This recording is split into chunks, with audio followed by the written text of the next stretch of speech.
აღმოჩნდა ორივე ბარძაღი გადატეხილია აი ზუსტად ამ ადგილზე.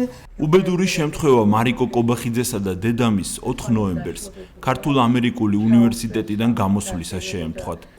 დარეჯან ხასია იხსენებს, რომ შემთხვევა ღამის 9 საათზე მოხდა.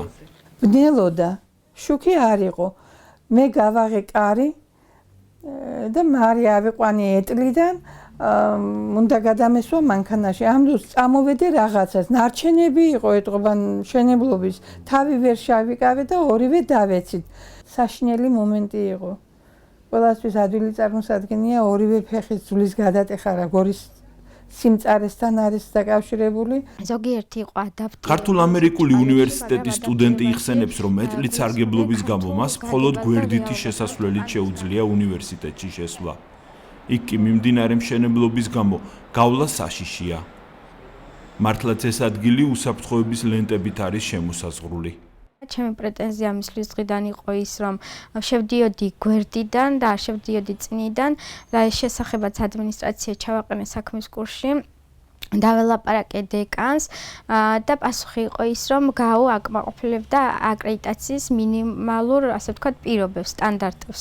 პრობლემას მიქნის ის, რომ გვერდით მიმდინარეობს მშენებლობა, ლენტები, რომელიც არის გამული, ნიშნავს, რომ ამ ტერიტორიაზე გასვლა არის საშიში და მე მიწევდა ამ ლენტების ქვემოთ გაძრომა, ჩემი თანხლები პირის დედაჩემის დახმარებით, რომელიც წევდა უამრავ ლენტას და ისე მოხვედრას, ასე ვთქვათ, ლექციაზე და ხუმრობდი კიდეც, რომ ჩემი სწავლა უდრის, ასე ვთქვათ, კამიკაძეობას მეთქი. შესასვლელის არასწორი ადაპტირების გარდა მარიკო კობახიძის თქმით, სასწავლო პროცესშიც უამრავი ბარიერის გადალახვა უწევს. პანდუსი არ აკმაყოფილებს იმ სტანდარტებს, ვინაიდან მისი დახრილობა უფრო მეტია, ვიდრე ის უნდა იყოს 6 გრადუსის. რაც შეეხება ლიფტს, ლიფტი აქვს გაუს, მაგრამ ცოტა არ იყო სასაცილოდ ჟღერს ეს ფაქტი, ის იღება გასაღებით. აღნიშნულ საკითხთან დაკავშირებით, როცა დავაყენე პრეტენზია მომცეს გასაღების ასლი, თუმცა მეორე პრობლემა წამოიშვა, თუ თანხლები პირი არ მყავს, ჩემით ვერ ვახერხებ საკეტამდე, ასე ვთქვათ, მიღწევას. ვინაიდან ის ძალიან მაღლა არის დამონტაჟებული. ქართულ-ამერიკული უნივერსიტეტის პრეზიდენტი აცხადებს, რომ უმაღლესი სასწავლებელი სრულიად ადაპტირებულია შეზღუდული შესაძლებლობების მქონე პირთათვის. ამას მისივე თქმით განათლების სამინისტრო და ამერიკული ფონდი ოპიკი ადასტურებენ. It's very unfortunate that a few weeks ago ძალიან მწუხვართ, რომ მარიკომ ლექციების შემდეგ ტაქსიში ჩაჯდომისას მიიღო ფიზიკური დაზიანება. ტერიტორია, სადაც ეს მოხდა, სადაც მას ტაქსი ელოდებოდა, არ ეკუთვნის ქართულ-ამერიკულ უნივერსიტეტს. მისი კერძო საკუთრების ფარგლებს გარეთაა. როგორც არ უნდა იყოს, ჩვენ ძალიან განვიცდით ჩვენი სტუდენტის მდგომარეობას. გიორგი ტაკნიაშვილმა 180 საჯარო სკოლაში 12 წელი ისწავლა. ამბობს, რომ სკოლაში გადაადგილება ზედასართულებზე მისთვის პრობლემური იყო, რადგან ლიფტი ამ დროის განმავლობაში არ ჩართულა. არის პანდუსები, მაგრამ არის ისეთი რაღაც, რომ ბევრი ადამიანისთვის, შეშემოპირისთვის, ეტლით მჯდომისთვის რთული იქნება მან დასვლა, ანუ არ არის ესე ვთქვათ, ბოლომდე ადაპტირებული და შეიძლება უფრო უკეთესადაც რო იყოს ეს ადაპტირებული და ასევე სკოლაში არის ლიფტი, 12 წელი ვსწავლობდი ამ სკოლაში, წელს დავამთავრე და არასდროს არ ჩართულა მართლა. ანუ მიჭირდა რომ ესარგებლა სხვადასხვა რაღაცეებით, ანუ მესამე სართულზე ასასვლელად, მეორე სართულზე ასასვლელად ძალიან რთული იყო ეს ყველაფერი.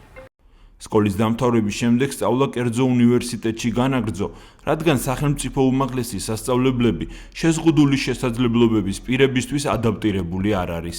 ის შორს მომიწია ჩაბარება დიგომში, მაგრამ ეს უნივერსიტეტი იმიტომ აურჩია, რომ თლიანად თავიდან ბოლომდე ადაპტირებულია. მინდოდა სახელმწიფო უნივერსიტეტებში, მაგრამ ზოგში არის ლიფტი, ზოგში პანდუსი არ არის, ზოგში ლიფტი არ არის და პანდუსი არის და ანუ მარტო პირველ სართულზე ვერანაირად ვერ ვიქნებოდი. შეზღუდული შესაძლებლობების მქონე პირებისთვის ხელმისაწვდომი სასწავლო გარემო შექმნის ვალდებულება ქვეყანას ევროკავშირთან ასოცირების შესახებ შეთანხმების 359 მუხლით აქვს ნაკისრი. საგანმანათლებლო და სამეცნიერო ინფრასტრუქტურის განვითარების სააგენტოში გვითხრეს, რომ პროცესი დაწყებულია, მაგრამ მის დასრულებას კიდევ 5 წელი სჭირდება. მე როგორც ვთქვი, ჩვენს ვალდებულება გვაქვს გარკვეულ დროში ეს ვალდებულება არის, უნდა მოეწყოს 5 წლის განმავლობაში, ეს პროცესი დაწყებულია. ფიქრობთ, რომ თუმცა გამიჭირდება დასახელება მაგ მოკლე პერიოდში ადაპტირება მაქსიმალურად მიახროთ მოთხოვნილ კანონმდებლობას. ოფიციალური ინფორმაციით საქართველოში 2000-ზე მეტი საჯარო სკოლა და მათგან მხოლოდ 60-ია ადაპტირებული. სანამ ქვეყანა ევროკავშირთან ასოცირების ხელშეკრულებით ნაკის ვალდებულებებს შეასრულებს, განსაკუთრებით რთული საჭიროების მქონე ბავშვებისთვის საგანმანათლებლო დაწესებულებებში სიარული შორეულ ოცნებად რჩება.